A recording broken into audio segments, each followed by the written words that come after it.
This represents yet another case where the administration is acting illegally. The state of Washington suing the Trump administration, claiming it illegally pulled millions in climate funding from the state.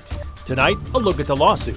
A homicide investigation in Hayden after a man called 911 saying he found an injured person on his property and blood on his front porch. What we know tonight. KREM 2 weather impact alerts remain in place for hot, dry conditions across the inland northwest before wind picks up on Wednesday.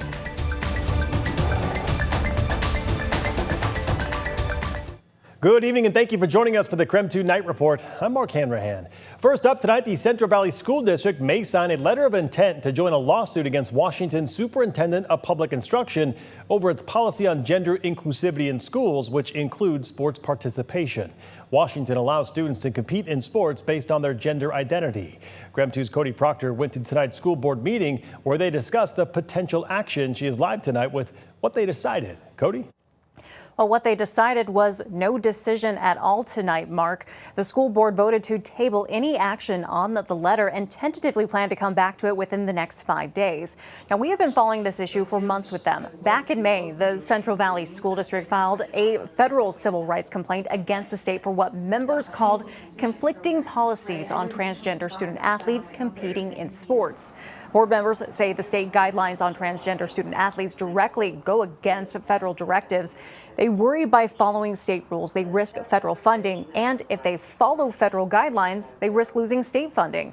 At tonight's meeting, they considered signing and sending a letter to show they intend to join Linden School District's lawsuit against OSPI's gender inclusive schools policy.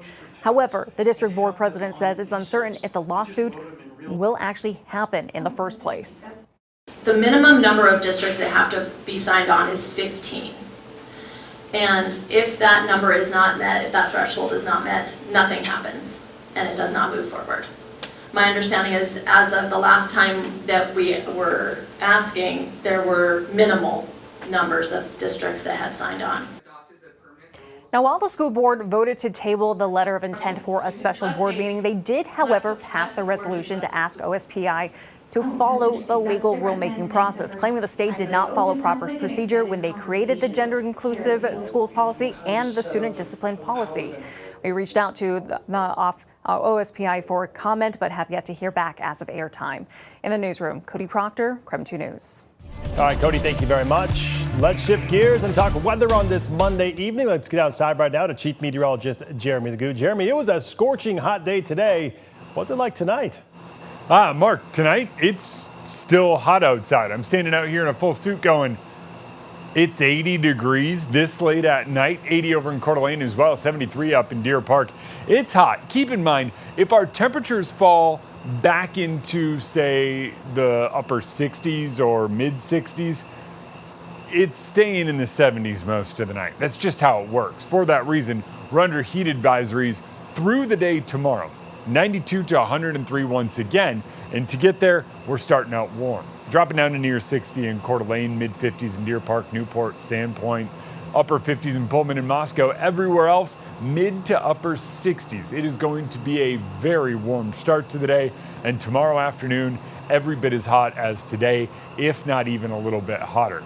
96 in Spokane, 95 in Coeur d'Alene, triple digits out in central Washington, and that's just the start. By Wednesday, we have enough wind that we're talking critical fire danger across the region. Next 2 days, we're under KREM 2 weather impact alerts for heat, then fire danger. Then, it looks like we cool down as we head into the weekend, and we'll talk that coming up in your full forecast. Sounds good. We'll check back in with you later in the show. Jeremy, thank you.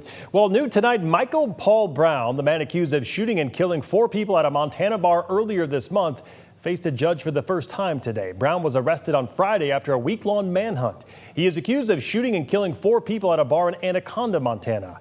The brief hearing did not list the charges that Brown is facing, and during Brown's arraignment today, the judge set his bond at $2 million. The judge also ruled that if he does bail out, he cannot move from the area or break any laws. He is also forbidden to contact victims' families or go to any bars. The Cooney County Sheriff's Office is investigating a homicide north of Hayden Lake. Deputies say a person called 911 today and reported that he found an injured man on his property and blood on his front porch of his residence. The injured man had traumatic injuries, according to deputies, and was pronounced dead at the scene. Authorities searched the property for additional victims and a suspect, but nothing was found. The Cooney County Sheriff's Office is still investigating the death. This is an ongoing story, and we will bring you updates when they become available. And now to our night beat with a quick look at today's top stories. Just hours ago, renewed contract negotiations fell through for more than 600 Meade educators. It comes with just a few weeks before the start of the school year. Teachers rallied outside the district offices today, saying many are facing excessive workloads. They're also asking for student safety and increasing support for special education. We are being asked to do more with less.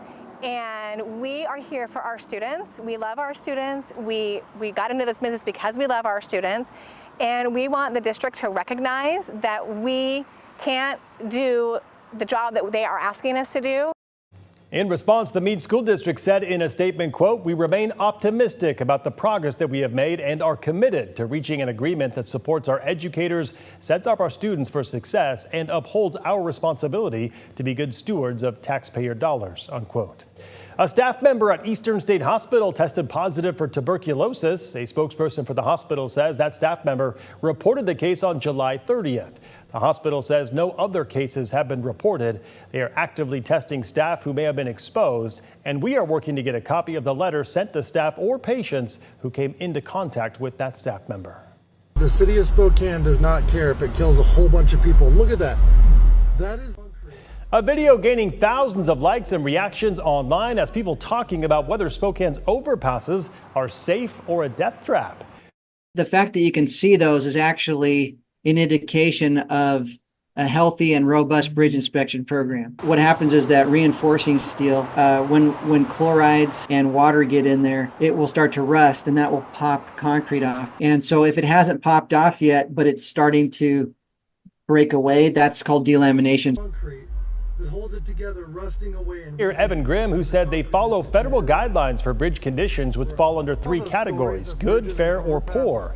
The viaduct in that video is in fair condition, which means they are keeping track of the cracks and breaks and repairing them as needed.